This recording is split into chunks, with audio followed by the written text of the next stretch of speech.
Nalungkot na lang si The Joker sa ginawang comeback dito ng Mavericks. Napatingin na lang siya sa alley-oop dunk ni Cooper Flag. Nabad trip pa ang rookie. Gusto pang awayin ng referee. Salpukan ng Denver Nuggets versus sa Dallas Mavericks na parehong panalo sa nakarang laban nila. Well start ang first quarter. Mainit na kagad ang salubong ng 3 points ni Jamal Murray at 2 points ni Nikola Jokic. Habang unang basket naman sa Dallas ay galing sa floater ni Anthony Davis. At nasundan dito ng kanyang mid-range jump shot. Yun nga lang, maaga kagad sila ditong natambakan. Mula naman sa corner 3 ni Jamal Murray. At unang napatimeout ang visiting team sa 3 points ni Spencer Jones. After ng timeout mga idol, mainit pa rin yung opensa ng Nuggets. Nice alley-oop pass ni Jokic to Jones. Wala pang kalahati ng first quarter, tampak malala na kagad dito ang Mavericks. Kulang sa depensa ang visiting team mga idol. At dito naitala naman ni Cooper Flag kanyang unang basket, counted in 1. Pero yun nga lang, agad naman dito nakabawi si Jokic, counted in 1 din. Nakasundan pa dito ng kanyang driving layup kontra kay Davis. Max Christie, top of the key, 3-pointers. Nabago rin dito nasundan ng 3 points ni AD para sa Mavericks. Ito, Jamal Murray attacking the rim.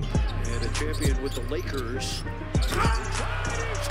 Under sa last 2 minutes nang pinasok naman dito si Klay Thompson, agad niya ditong naitala ang kanyang 3-pointers. Pero patuloy pa rin sa opensa si Jokic, back-to-back basket. Total of 13 points na kagad dito sa first quarter. May pahabol naman si Klay Thompson ng kanyang baseline jumper. End of the first quarter, lamang ng 14 points ng Nuggets, 41-27. Sa second quarter, Jokic out, Anthony Davis in. Pero agad naman siya ditong tinirahan ng mid-range jumper ni Valanciunas. At sayang, hindi na kompleto yung alley-oop dito ni AD. With total of 10 points, 4 out of 9 sa field goal. Buhat niya pa rin dito yung opensa ng Mavericks mga idol. At nasundan niya ng first 3 points na Najee Marshall. At naibaba nila dito sa 11 points lead under sa 8 minutes mark. Timeout dyan ng home team. After naman dito ng timeout, ito yung problema ng Mavericks. Without AD, nang magmama si Valanciunas sa ilalim, biglang lumobo yung kalamangan ng Nuggets. Ang visiting team naman ang napatimeout. After ng timeout, first basket naman dito ni D'Lo. Nasundan niya ng baseline jumper ni Dwight Powell. Well, under sa 4 minutes mark, na-foul naman dito ni Jokic. Ang first overall pick na si Cooper Flag, na kompleto yung kanyang 2 free throws. At naibaba nila dito sa single digits sa 3 points si Nembhard mula sa assist ni Cooper. Nang dahil na nga dito sa driving layup ng rookie, naibaba nila dito sa 5-point lead. At dito pinasok na si AD.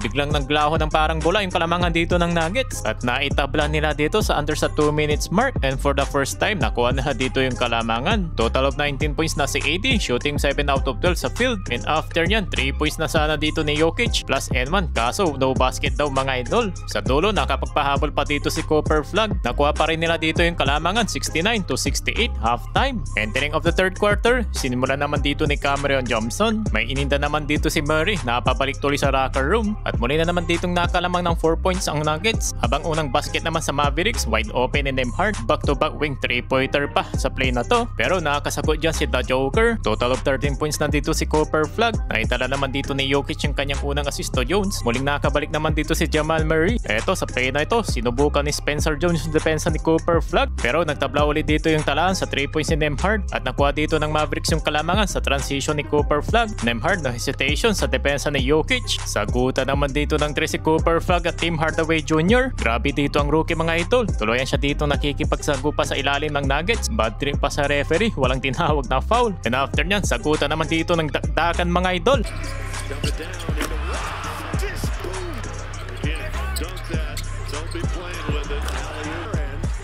Under sa last 2 minutes, dikitan lang dito yung laban. Nikola Jokic may double-double na dito sa third quarter. Natapos ang second quarter mga idol, lamang ng 2 points lang ang Nuggets, 104-102. Sa final fourth quarter mga idol, sinimula naman dito ni Cameron Johnson ng 3 points. Habang sa Mavericks, sa 2 points naman dito ni AD at Najee Marshall. Pero buhat opensa pa rin dito si Spencer Jones, isa pa sa mga kahawig ni Butler. At Davis, bumawi rin dito ng corner 3. Under sa 6 minutes mark, sagutan naman dito ng 3 points si Klay Thompson at Nikola Jokic para sa Nuggets. Sa play naman na ito, good assist naman ni Davis to Klay Thompson. Cooper Flag with 22 points. Back-to-back basket pa mga idol sa play na to. Sila naman dito yung nagkaroon ng 9 points lead. Napa-timeout dito ang home team. After ng timeout, pumalo na nga dito sa double-digit lead. Last 1 minute mga idol, pumapalag pa ang Nuggets. At tuluyan na nga ditong sinecure ni Anthony Davis na kanyang putback dunk. Naikambak mga idol yung malaking kalamangan ng Nuggets. Sa likod yan ng 32 points ni Anthony Davis.